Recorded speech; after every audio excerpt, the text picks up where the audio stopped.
Queridos amigos, con la doctora Marité Rosanova pensamos recordar un tema muy importante que es el síndrome urémico hemolítico. En relación al síndrome urémico hemolítico, tenemos que hacer un reconocimiento a quien fue, como el doctor Jean Antonio, uno de los primeros profesionales que encontró este síndrome, lo estudió y nos lo enseñó. Entonces, lo que es muy importante es saber qué es el síndrome urémico hemolítico y qué podemos hacer para prevenirlo. Muy bien, el síndrome urémico hemolítico es un cuadro muy grave que se produce fundamentalmente en los pequeños, menores de 5 años fundamentalmente, que es producido por una toxina de una bacteria que se llama Escherichia coli, que produce esa toxina daña lo que se llama el endotelio vascular, la parte de adentro de los vasos. Eso lo que favorece es que se produzca toda una reacción inflamatoria, el vaso se cierra, se produce entonces una menor circulación sanguínea, fundamentalmente en el riñón, eso produce lo que se llama un daño renal.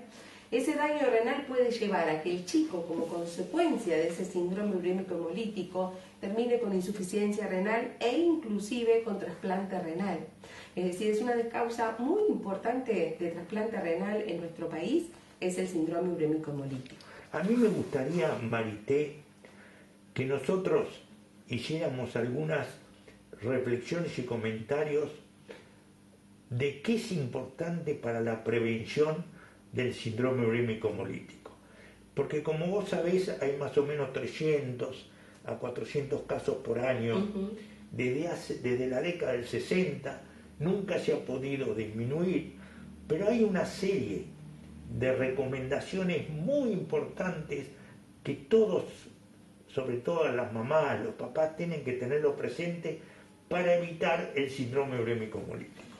Es fundamental la prevención, como usted bien dice, para no llegar a este daño renal que puede ser irreversible.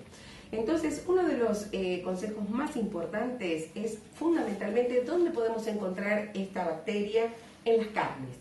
Y en la carne, fundamentalmente las carnes picadas, por ejemplo. Y si yo no las cocino bien, va a poder quedar esa toxina y esa bacteria en el interior de esa carne picada, por ejemplo, y yo le doy esa hamburguesa al chiquito y va a poder desarrollar entonces este síndrome urémico hemolítico. En ese sentido, yo viví la etapa que los que tenían síndrome urémico hemolítico le echaban la culpa a que habían comido una hamburguesa en estas casas de comidas rápidas donde se venden comidas rápidas.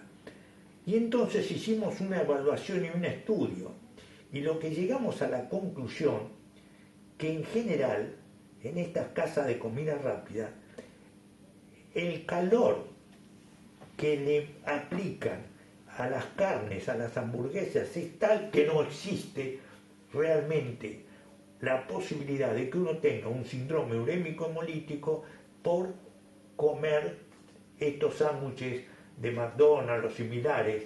Entonces, lo que sí se vio, que la mayoría de los casos son por contaminación en la cocina de la casa. Claro, por eso es muy importante, primero cocinar bien los alimentos. Lo otro es importante separar lo que está crudo de lo que está cocido. Lo otro es, por ejemplo, en la heladera, yo no puedo poner, por ejemplo, un bife crudo que a veces chorrea, digamos, el jugo de esa carne y contamina, por ejemplo, a una comida que está ya cocinada o lista para comer. Y entonces todo esto lo que favorece es la contaminación cruzada y la posibilidad de síndrome urémico hemolítico. La otra cosa que es fundamental es el lavarse las manos, porque esta Escherichia coli, digamos, está en la materia fecal de las personas y por lo tanto, si yo no me higienizo bien después de haber ido al baño, antes de cocinar y después de antes de comer, puedo entonces hacer también la transmisión de este germen a mi núcleo familiar. Entonces es muy importante también extremar esas medidas. Lo otro que es importante es, por ejemplo, cuando yo corto en una madera, por ejemplo, la carne, para cocinarla, no puedo mezclar después ahí y, por ejemplo, cortar la lechuga que no se cocina. Es decir, Separar los alimentos que voy a cocinar de los alimentos que se comen crudos. Lavarse bien las manos, porque de esa forma se evita la contaminación cruzada. Lo otro es, por ejemplo, si yo voy al supermercado, todo lo que sean lácteos, todo lo que sean carnes, pollos, lo tengo que comprar a lo último. Inmediatamente que llego del supermercado, sobre todo ahora que viene ya la primavera y el verano, es tratar de ponerlos inmediatamente a refrigerar, porque de lo contrario se produce la proliferación bacteriana y así como puede producirse el síndrome urémico hemolítico, en el próximo bloque vamos a hablar de otras intoxicaciones alimentarias que también pueden ser producidas por estos. Lo que yo he visto, que el síndrome urémico hemolítico, como tú dices, es importante y frecuente en los chicos. Exacto, menores de 5 años. Sí, menores de 5 años. Pero periódicamente existen brotes, como el que hubo en España, en California, etcétera, en la población por haber ingerido verduras contaminadas con el germen del síndrome urémico hemolítico. Por eso es muy importante que, aparte de cocinar bien la carne, todos, por favor, laven muy bien las verduras y los elementos crudos que muchas veces pueden tener este tipo de problemas. Claro, porque las frutas y verduras, por ejemplo, con aguas contaminadas, si por ejemplo fueron regadas con aguas contaminadas y yo no la lavo correctamente, puedo ingerir la bacteria y esta produce la toxina y producir el síndrome urémico hemolítico. A mí me gustaría que hiciéramos alguna reflexión y comentario, es cómo aparece la infección y cuándo la sospecho. Cuando uno tiene diarrea, porque habitualmente el síndrome urémico hemolítico se manifiesta por diarrea. Cuando uno tiene diarrea, nosotros siempre le preguntamos a la mamá, ¿el nene orina? Claro, si moja los pañales en el caso de que no vaya que sea bien. más chico. Porque la diarrea con una buena diuresis, es decir, una buena eliminación de orina, realmente nos da una tranquilidad enorme. ¿Cuándo tenemos que preocuparnos? Si usted tiene algún chico, sobre todo menores de 5 años, que tiene diarrea, fíjese si orina o no. Exacto, y también se pone más irritable, se lo puede notar un poco más pálido. Y más pálido. Y más pálido, exactamente. Entonces eso hay que estar muy atento y alerta. Y es preferible que consulte de más y no que consulte de menos. Exactamente. Pero lo importante, a mí que me ha dado mucha tranquilidad, cuando las madres están preocupadas porque los chicos tienen diarrea, digo, ¿se fijó si orina o no? Exacto. Si orina, uno se queda tranquilo. Segundo, cuando el chico tiene un síndrome urémico hemolítico que está en anuria, yo he tenido, nunca me voy a olvidar, una niña al año y medio que tuvo, que yo la traje del sur de Córdoba, la fui a buscar en Semic, estuvo 22 días en anuria, 22 días en anuria. Pero le hacíamos la diálisis, que era diálisis peritoneal, y la chica después fue recuperando su diuresis, su función renal, y pudo crecer, casarse, tener chicos. Quiere decir que siempre, frente a un síndrome urémico hemolítico, no desesperarse cuando están en anuria, porque cuando están en anuria lo importante es hacerle la diálisis peritoneal, que es una metodología aplicable hoy fácilmente, para que uno pueda controlar el tiempo de la anuria hasta que empiece el chico a orinar. Exactamente, es muy importante eso que usted dice, pero bueno, como dijimos, lo más importante es prevenir, no llegar a esto. Exactamente. Después, el otro tema importante que la gente te pregunta, ¿existen vacunas contra el urémico hemolítico? No que yo sepa, pero ojo que también hay un síndrome urémico hemolítico que se llaman los atípicos, que por ejemplo lo puede dar el neumococo, y en ese caso sí tenemos prevención. Vacuna. Tener presente que se ha estudiado mucho, pero todavía una vacuna efectiva y adecuada frente al síndrome urémico hemolítico no la tenemos. Lamentablemente no. Y lo que tenemos que tener presente es que cuando hay un caso de síndrome urémico hemolítico, saber que eso puede contagiar a los integrantes de la familia, puede afectar a los chicos que van al colegio, a los otros integrantes. Entonces hay que hacer un llamado de atención para que tengan presente que si tienen diarrea, sobre todo con dificultades para orinar, sospechar que puede ser un síndrome urémico hemolítico. Exactamente, consultar precozmente. Sí. Y finalmente, lo que queremos decirles, mis queridos amigos, es que frente a esta situación que es tan importante, la prevención es lo mejor.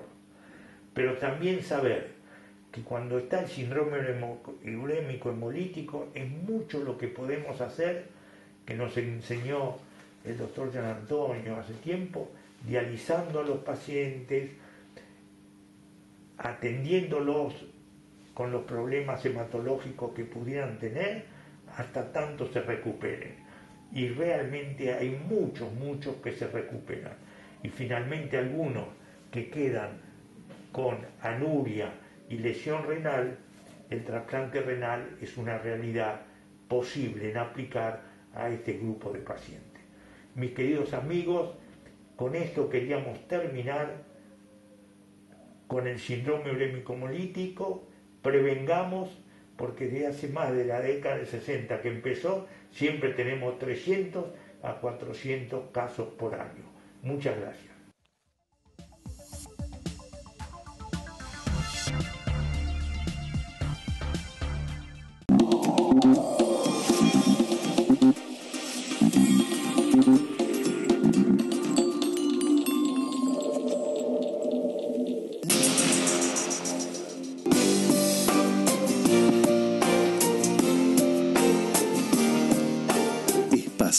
Concesionario oficial Volkswagen, número 1 en ventas en Argentina por 16 años consecutivos. www.espasa.com.ar.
En el tratamiento de HIV. Laboratorios Richmond. Ayudamos a vivir más y mejor. Barbijos ION Positivo. Los podés utilizar mínimo 5 días todo el día y seguís protegido. Adquirí los grises, los black o los kits en ionpositivo.com.ar y en farmacias de todo el país. ION Positivo, la verdadera protección. WeCare es una residencia premium para adultos mayores con la dirección médica del Dr. José Ricardo Jáuregui. Nuestro equipo brinda atención personalizada con propuestas terapéuticas de vanguardia. Es un espacio privilegiado, protegido y amigable. Quienes eligen residir en WeCare eligen cómo vivir cada día porque los cuidados están centrados en sus preferencias.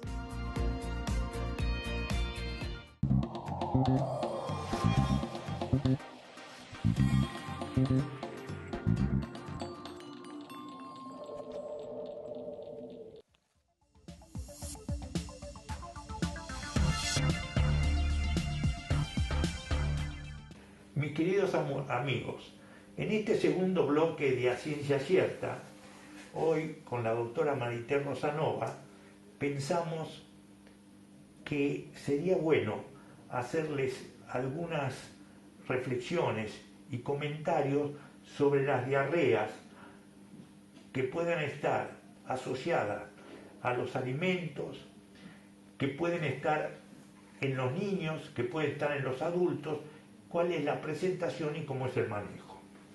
Bueno, como vimos en el otro bloque, en el síndrome urémico hemolítico, por ejemplo, puede haber diarrea, que puede ser diarrea acuosa o con sangre puede tener también. Entonces es muy importante categorizar qué tipo de diarrea tiene el paciente, si es necesario hacerle lo que se llama el coprocultivo, es decir, ver de qué germen se trata.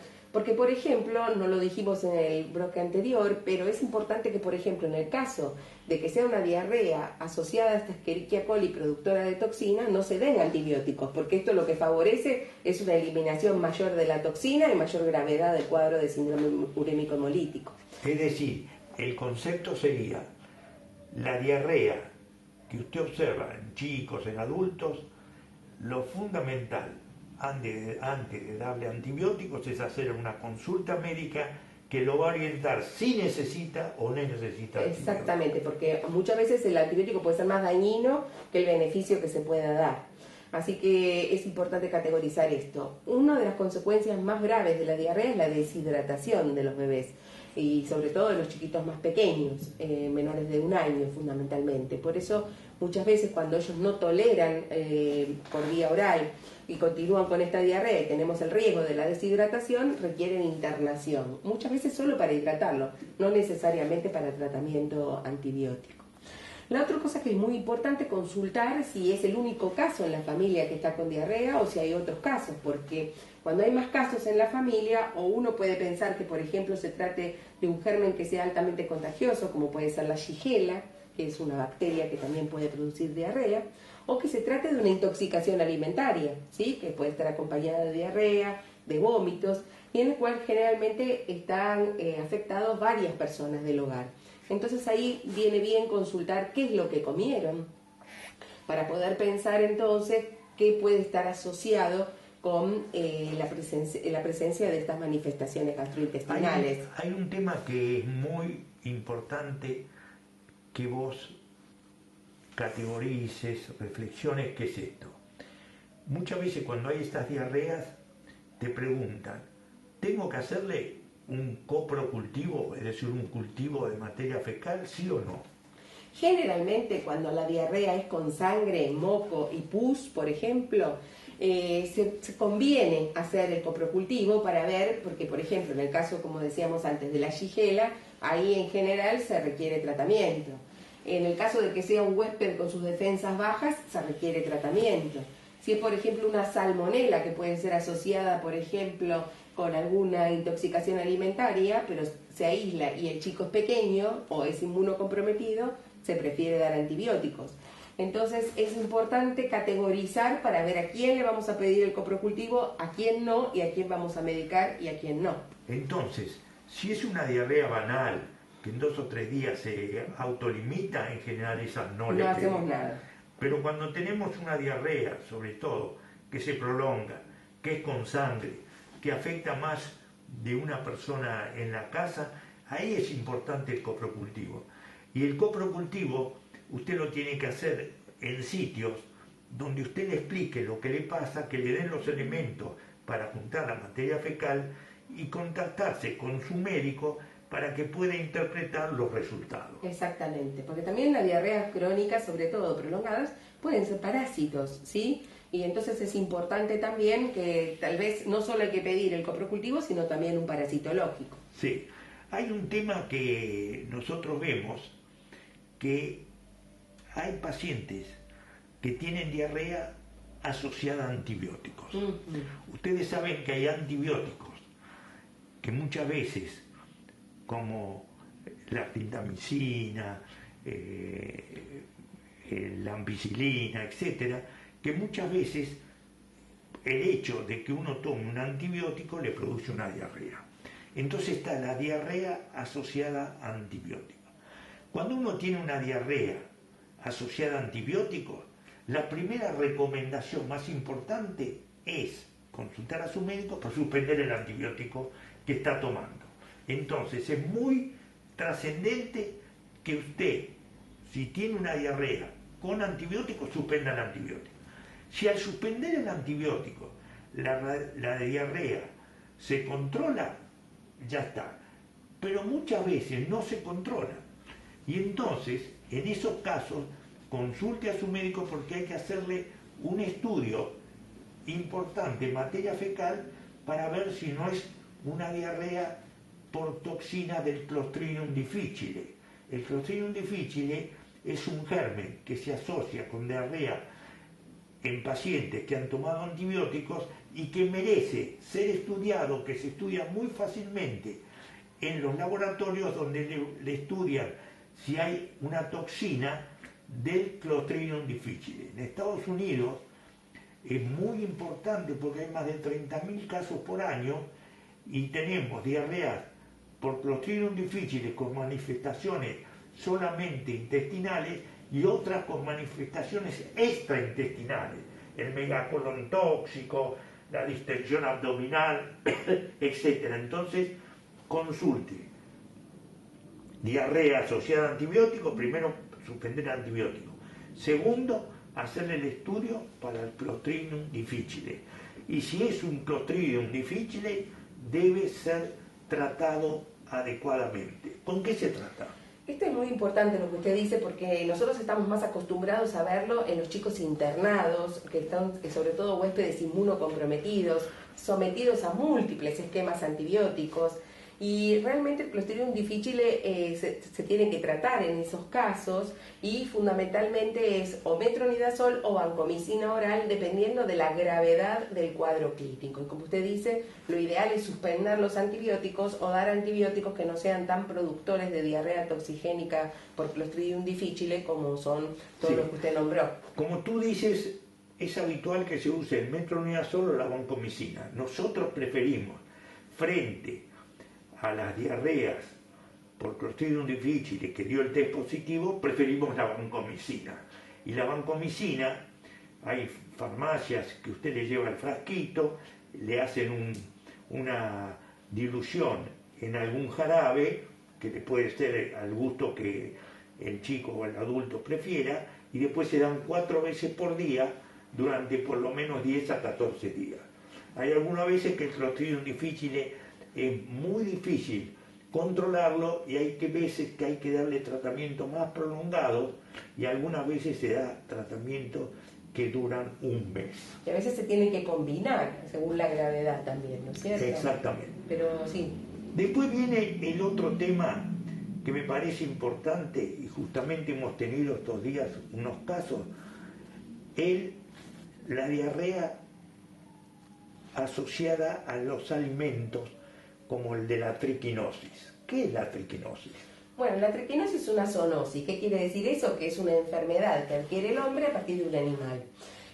O la ingestión de algún elemento de ese animal, como puede ser la carne de cerdo, que está mal faenada, mal hecha, por ejemplo, chacinados y embutidos caseros, que no son rigurosamente controlados. Y estos tienen, esos derivados del cerdo, pueden tener estas larvas de trichinela que van a producir entonces, cuando llegan, el hombre las consume, de esa forma en el intestino esas larvas se liberan y estas larvas van circulando por el torrente sanguíneo y pueden ponerse en el ojo, en otros músculos, y entonces vamos a encontrar que el paciente puede tener diarrea, vómitos, edema de los ojos, puede tener dolores musculares muy importantes.